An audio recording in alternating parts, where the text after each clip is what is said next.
Un rendez-vous qui n'est pas passé inaperçu. Même si les rumeurs annoncent parfois des tensions entre le chef de l'État, Emmanuel Macron, et le président du parti Horizon, Édouard Philippe, les deux hommes politiques semblent conserver une relation saine.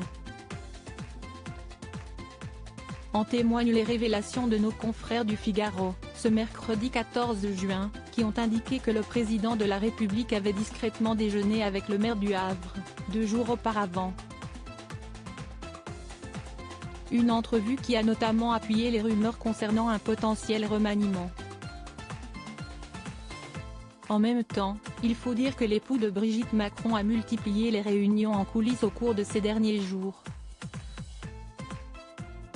Au cours de ce déjeuner, Édouard Philippe aurait ainsi pu présenter ses projets et ses ambitions, et plus précisément affirmer sa volonté d'une coalition avec la droite.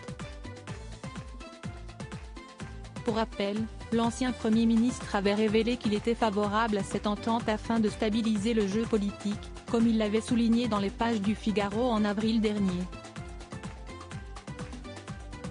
Ainsi, le maire du Havre aurait pu souffler au président quelques noms dont il est proche en cas de remaniement.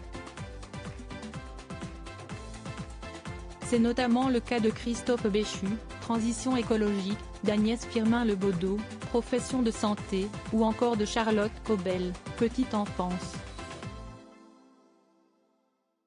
Supérieur à Jean Castex, Édouard Philippe, Éric Dupond-Moretti. Découvrez les politiques quand ils étaient plus jeunes. Édouard Philippe défend Emmanuel Macron. Je n'aime pas les critiques faciles contre lui. L'ancien Premier ministre a donc pu placer ses pions lors de cet entretien avec Emmanuel Macron.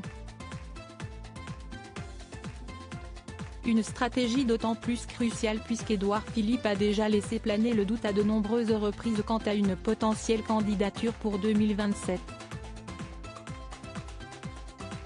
Pour l'instant, le maire du Havre reste néanmoins discret et continue d'appuyer le président lorsque cela est nécessaire.